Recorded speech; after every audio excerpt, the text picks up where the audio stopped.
So I thought I might make a video on self-confidence, and this is something I kind of delve into a lot more recently because I kind of find it really fascinating, that word, because a lot of times it gets thrown around in different contexts and it has different kind of terminology depending who you speak to. And I've noticed from speaking to entrepreneurs and speaking to people who are very socially very active and stuff like that, their meanings are totally different. So I want to go back to the source, the actual root, in its Latin origins, what the word actually means, and it actually means to have full trust in something. And when it comes to ourselves, it comes back to kind of the Ralph Waldo Emerson quote of trust thyself. Very, very powerful line. We often hear the phrase know thyself, but again, trust thyself, brings it to a whole nother level. You could know your own nature, but you might not trust your own nature. And this is the kind of paradox I'm in at the moment. The reason being is because I think because of my dyslexia when I was younger, and because I had kind of dysfunctional family members, you get kind of caught in the middle with it all, and unfortunately it can cause different traits within your personality. But again, we have to not view it as kind of this permanent thing. We have to view it as that it's a daily discipline every single day. We're trying to reinforce healthy habits with our own self, so we can engage in relationships in a healthy manner and protect ourselves from getting hurt, and living happily in good relationships, whether that be intimate or just personal relationships. So again, when just to bring it to context, what I said about when I was a lot younger, I think because of my dyslexia, you don't typically find conventional schoolwork particularly very easy. And unfortunately, when you're asking a teacher, oh, can I just ask you something, can you help me do this, can you help me do that, unfortunately most teachers get extremely impatient with that, and then they snap, and they start actually, in order to get that child to stop, they might shame them. Out of anger, they start actually projecting onto that child, and then the child immediately makes a neuro association that, oh, I shouldn't ask questions, so in case someone tries to hurt me, if a teacher tries to shame me and attack me emotionally, I can't ask questions. So again, they conceal that within themselves instead of revealing that question. Again, a parent, for example, might get mad at the same thing. Why can't you understand this or this or that, whatever it might be. So again, the child gets shamed, and that gets concealed, that part of their personality. And what they're really doing now is anytime a child actually starts exerting kind of their natural self, which might be chaotic, it might be a little silly or something like that, outside what the parent might be able to handle, or because they're getting angry at something to do with the child, in order to stop them, embarrass them and shame them. And unfortunately, the child, that gets engraved into their personality and their subconscious, so when they're actually in adulthood and stuff like that, that is still ingrained inside them, and that's so unfortunate that it has to be that way. And we have to remember that these if you do have excessive shame attacks, which we all go through from time to time, try and uncover that and actually work through it.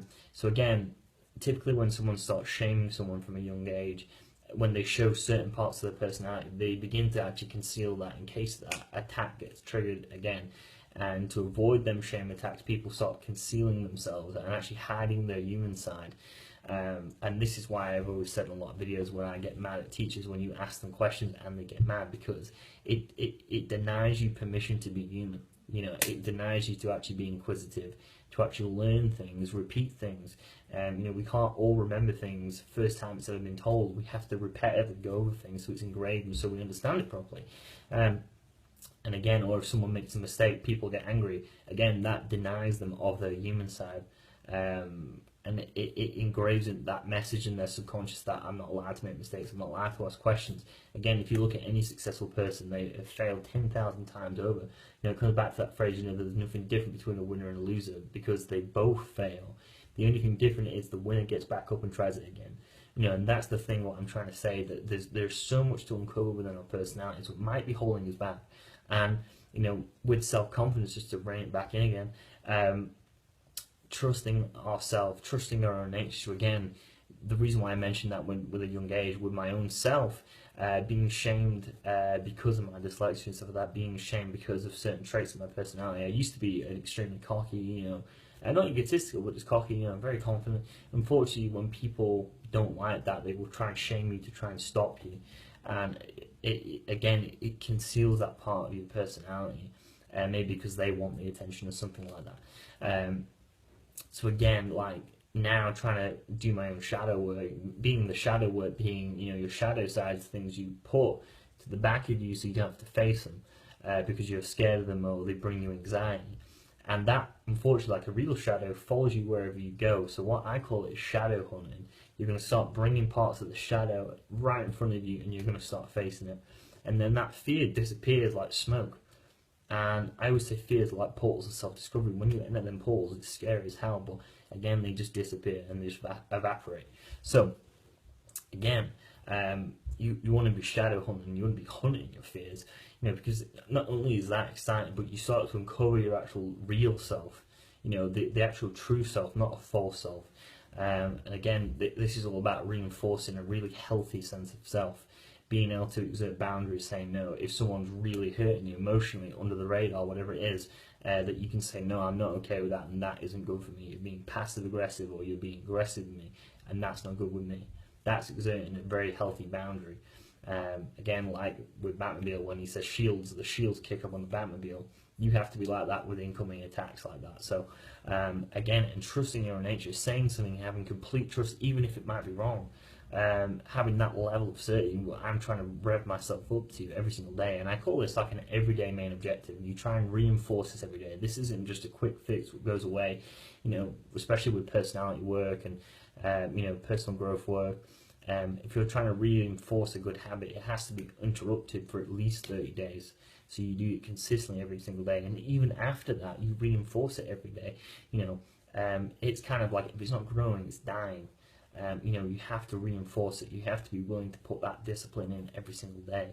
And usually for me, like weight training every day is important. Reading every day is important. Meditating every day is important.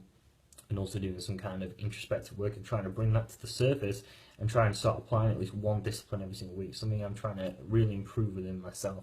And that is self-confidence, or you could say self-reassurance. You're assuring yourself that what you're doing is the right thing, even if you might be wrong. It's not letting in uncertainty enter your body, or self-induced in uncertainty might be a better term. Uncertainty in itself can be an extremely exciting thing. The future of the unknown. And just to quickly talk about this, a lot of people can be scared of the future and stuff because maybe it is their personality, maybe they don't feel strong enough to actually enter their own future and actually come full circle with it and actually, embrace life's challenges because they don't know themselves on that level. So again, by actually building the character of the individual, it's kind of like a shelter in the storm. It just repels the resistance, and it keeps you safe, it keeps you protected. It gives you that self-confidence, that power that you can overcome all these challenges, whether that be failures, rejections, personal fears, whether that be trying out something no one's ever done before, whatever it might be.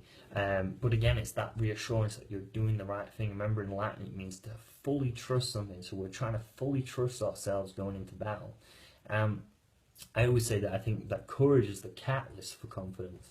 Being courageous, that doesn't mean you're not afraid. Having courage means you're scared, but you're still willing to fight. It's kind of like what Mike Tyson's coach used to say to me, said, there's nothing different between a hero and a coward because they both feel afraid.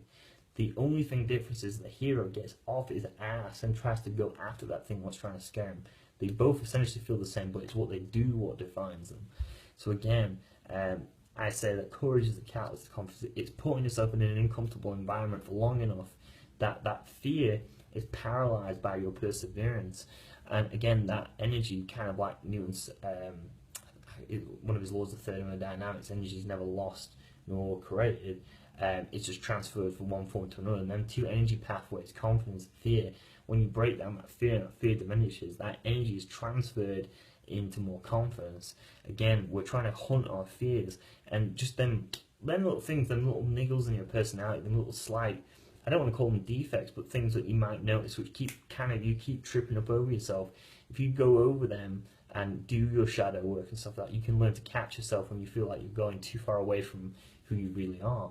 And we're trying to be authentic human beings, and I really think that confidence, just to finish off with this, my own definition of confidence is that it's to be authentic within the realm of your own nature without doubt or anxiety. So again, it's building that level of certainty, that kind of level of reassurance, self-reassurance, to build that kind of pillar of self-confidence inside of us.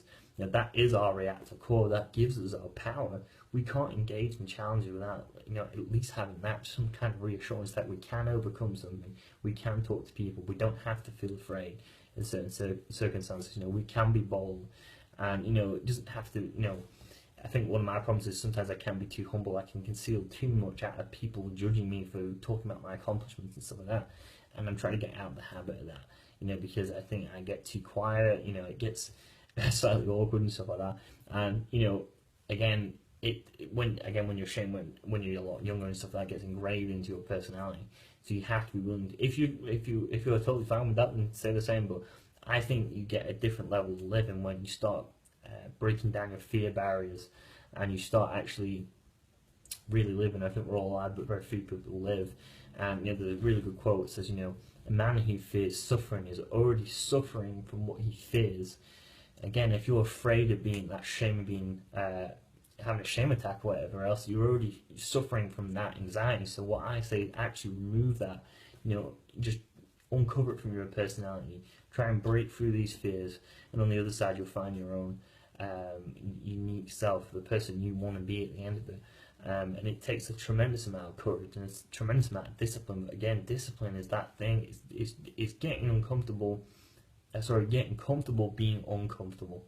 Again, we're trying to reinforce good habits, and this is what I call everyday main objectives. You're trying to practice something every single day until it becomes mastered. And you know, at the end of this, you know, really self-mastery is a lifetime contract. You commit fully to it. Something you do every single day. I don't understand this thing where it's kind of like you have off days and stuff like that. Not talking about the gym, but an actual applying certain disciplines. You should reinforce these every single day, because you're, you know, not only will you be happier, but your quality of relationships is better, your business is better, you're more creative, you feel more at peace with yourself. So in them states, that's where all the good things happen, you know. And I really think, you know, the meaning of life, not to get too philosophical, the meaning of life to me is to live a life of meaning, doing things that mean something to you. So again, it's doing things which reinforce your own sense of self, you know, things that you enjoy doing.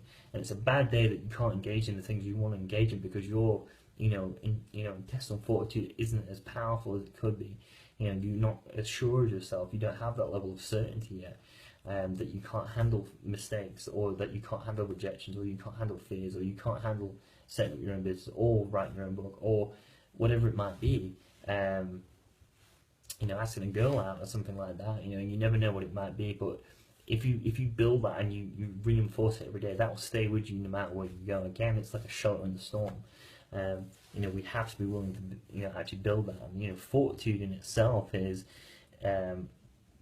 kind of it's the presence of courage which enables you to actually withstand fortitude in itself is, within the presence of courage, it enables you to withstand adversity. It actually paralyzes that resistance away from you. So again, we're trying to reinforce good, healthy habits so we can actually, I really think that most things, begin with self-mastery. It begins with you first, or what I like to call self-leadership. So, if you can lead yourself, then someone else will follow you, and that will help them, it gives them the permission to do the same thing as well. So, hope you guys have enjoyed that video. Hope I didn't ramble too much, but again, confidence, it's having full amount of trust in yourself. So again, it's know thyself, but also trust thyself in order to be thyself. So, hope you guys enjoyed that video, and I'll speak to you soon. Thank you very much.